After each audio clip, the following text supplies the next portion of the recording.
¿Qué tal, chicos? Buenos días, bienvenidos. Ya es mitad de semana y hoy vamos a continuar hablando sobre las corrientes literarias y la corriente de hoy se llama neoclásica. Bueno, pues la corriente neoclásica forma parte también de todos estos movimientos literarios que han surgido a lo largo de la historia para venir a traer una evolución a todo lo que tiene que ver con la forma en la que se escribe, de los acontecimientos diarios, de los sucesos históricos, etcétera, etcétera. Entonces comienzo hablándoles sobre pues los orígenes de la literatura neoclásica y bueno, esta literatura, este movimiento hace referencia a todo ese proceso literario impulsado por los principios de la Ilustración, pues con el fin de hacer referencia a los valores de los autores griegos y romanos. Esta tendencia comenzó a mediados del siglo XVIII, en Europa, con el fin de contrarrestar las enseñanzas de la época en pro de la cultura y la razón.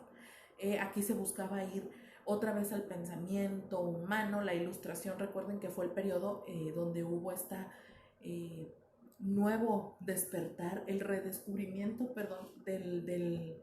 del ser humano consigo mismo.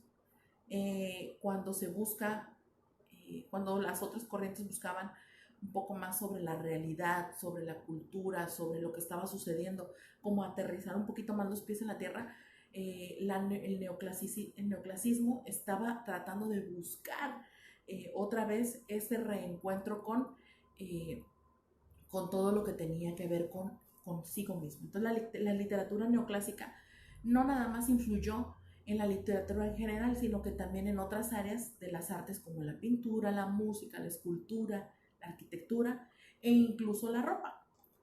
Así que esos son detalles bien importantes también. Esta literatura buscaba enaltecer las estructuras de los pensadores de la antigua Grecia y Roma. Ya vimos un poco sobre esos pensamientos. Uno de los principales representantes de la literatura neoclásica fue Alexander Pope, o Pope se escribe, Alexander Pope. Y la intención de todos estos escritores era dejar a un lado la improvisación y la experimentación que se manifestó durante el Renacimiento, a la vez pues que se promovía el orden y la regularización de la gramática y de la ortografía, es decir, estaban tratando de evitar esas prosas y esas líricas libres, y ahora estaban tratando como de decir, no, esto tiene que ir ordenado. Los griegos y los romanos, recuerden que son los precursores, los iniciadores de todas estas estructuras lingüísticas que aún nos rigen. Entonces los del Renacimiento dijeron, no lo queremos, ahora queremos explorar la mente, todo lo que viene, lo que se ve, todo tratar de procesarlo, mientras que los neoclásicos decían, no, queremos que vuelvan las estructuras, las normas, que se regule, que no sea tan burdo, sino que sea más organizado. A eso se referían ellos y obviamente pues ellos trataban de buscar temas relacionados a la razón, a la estructura, al pensamiento racional, es decir, a la mente, que se cultivara la mente y, y que su intención era enseñar a través de estos textos. Entonces, una de las características más importantes de este género es que siempre tiene un carácter didáctico, es decir, su propósito, el objetivo de los neoclasistas era enseñar, ¿ok? Muy bien. Entonces, ya lo comenté, los orígenes de la literatura neoclásica pues fueron en el pleno auge de la Ilustración, finales del siglo XVII, XVIII. Se fue un movimiento en Europa y fue un movimiento que transformó para siempre las culturas, políticas y los factores sociales en el mundo occidental, es decir, para nosotros. Gracias a la Ilustración pues surgió la necesidad de expandir los principios de la libertad individual, de la tolerancia religiosa, la razón, el método científico y la fraternidad hacia áreas de expresión. Obviamente se estaba buscando ya eliminar ese asunto de las clases sociales, sino que era tratar de hacer todos partícipes como una comunidad, como un solo conjunto. Y pues con la ausencia de la filosofía empírica y la ciencia experimental, los escritores de la época pues buscaron transformar y transmitir una nueva forma de ver la vida.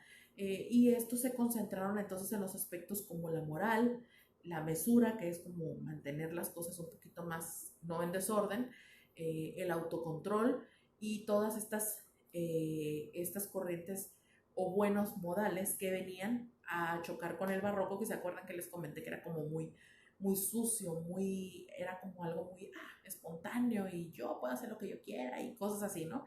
Entonces, en el neoclasismo se buscaba más gente estudiada, que todos tuvieran la oportunidad de tener un conocimiento. De eso se habla de la libertad del pensamiento y del ser.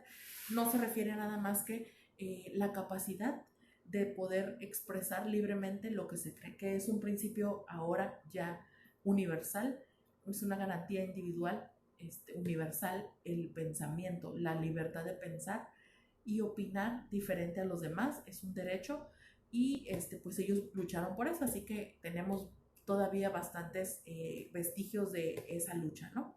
Entonces, la poesía y la fábula emplearon animales y personajes valerosos entre sus protagonistas con el fin de generar historias que tuvieran algún significado importante y que dejara enseñanzas en los lectores. Como se estaba tratando de educar a la gente y la gente no era personas que habían tenido estudios, pues se buscaron mecanismos para transmitir toda esta información de manera más clara y de mejor alcance entre las personas, y por eso surge la fábula, que son historias donde usamos animales para tratar de ejemplificar problemas de la vida cotidiana, y también la poesía que funcionó, ¿no? Entonces, durante el neoclasismo surgen las enciclopedias, que fue pues el periodo de divulgación de las ideas de la ilustración, y en estas pues se contemplaban supuestos u opiniones de filósofos, políticos, sociólogos, científicos, para que ahora pudieran tener acceso a las clases no tan favorecidas a esta información. Al surgir y al propagarse las enciclopedias, lo que le dio carácter a todo esto fue que se hizo más popular. Ya ahora la educación ya no estaba en las esferas nada más del clero y de las las clases sociales altas. Ahora ya la gente del pueblo podía consultar materiales y aprender. ¿Ok? Las letras ya no estaban bajo el poder ni el control de las clases pudientes. Ahora estaban a nivel de todos los demás.